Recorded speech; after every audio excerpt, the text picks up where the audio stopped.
The cafe tilde copyright was nearly empty that rainy afternoon, the kind of day when the world outside looked grey and tired. Mark Carter sat in the far corner, cradling a small bundle in his arms, not his own daughter, but a baby girl no more than 6 months old. She fussed and whimpered, her tiny fists waving in the air until Mark gently eased a bottle to her lips. He had the patience of someone who had seen life in all its harshness, a veteran, a single dad to his own 4-year-old boy. He rocked the baby slowly, his deep voice humming a lullaby he once sang to his son. What Mark didn't know was that someone was watching. At the far end of the cafe tilde copyright, a tall woman in a tailored white coat had just stepped in, shaking the rain from her hair. She froze the moment her eyes landed on him. That was her daughter.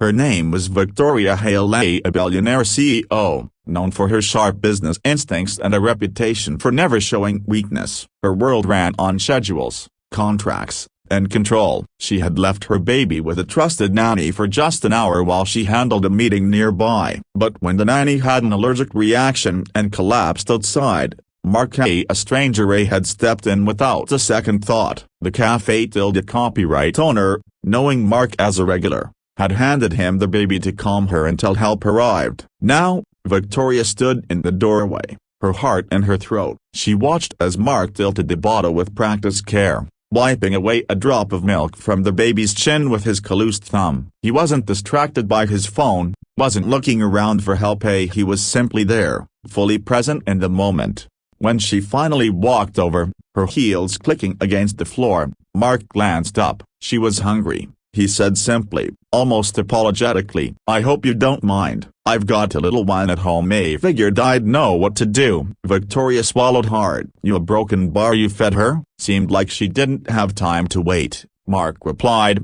a faint smile tugging at his lips. Babies aren't very patient, are they? It was such a small, ordinary thing to say, but for Victoria, it hit differently. She had staff for every need, calendars for every task, but here was a man who'd drop everything to make sure a child, even one who wasn't his, was cared for. The twist came when the paramedics arrived to check on the nanny. She was going to be fine, but Victoria noticed something else. Mark hadn't put the baby down once. He stayed with her until the moment she reached for her mother's arms. Victoria hesitated before taking her. She didn't want to break whatever invisible bond had formed in that short time. Mark, right? She asked softly. He nodded. Would you a broken bar? She hesitated, an unfamiliar vulnerability creeping into her voice. A broken bar? Consider helping me out sometimes? My schedule doesn't exactly leave me a lot of time, and I've never seen her so calm with anyone. Mark blinked, caught off guard. I'm no nanny, Miss Hale. I'm not asking for a nanny, Victoria said. I'm asking for someone who cares.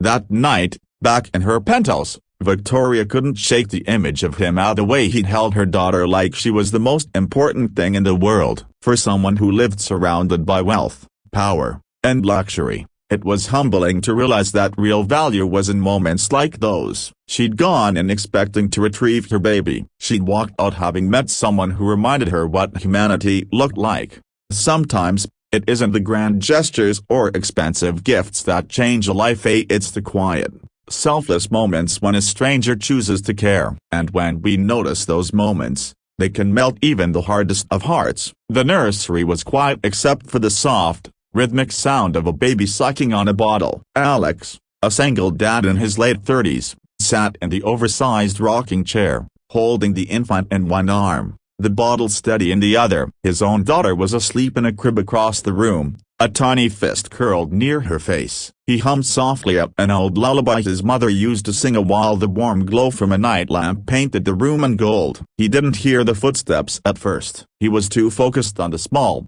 hungry life in his arms, too aware of the gentle weight, the trust in those big, blinking eyes. This wasn't his baby. She belonged to someone else, a woman who could buy anything in the world but somehow couldn't be here tonight. He wasn't judging. Life had a way of breaking people in ways money couldn't fix. The door creaked. He looked up and froze. Isabella Hartley, the billionaire hotel heiress, stood in the doorway. Her hair was swept back, her heels silent on the plush carpet. She had left an important board meeting hours earlier and had been searching the estate for her daughter. Now she stood there, unable to speak, watching a man she barely knew cradling her baby as though she were the most precious thing in the world. For a long moment, she just stared. Alex's calloused hands that looked like they belonged on a construction site, not in a nursery, moved with surprising tenderness. His thumb brushed the baby's cheek as she swallowed, and his voice, low and steady, seemed to calm her more than any lullaby machine could. "I'm sorry," Alex whispered, breaking the silence. She was crying, and the nanny couldn't settle her. "I thought a broken bar, maybe she just needed someone to hold her close." Isabella blinked rapidly, but it didn't stop the tears from forming. She had hired Alex 2 weeks ago for a temporary repair job on the property. She had assumed he kept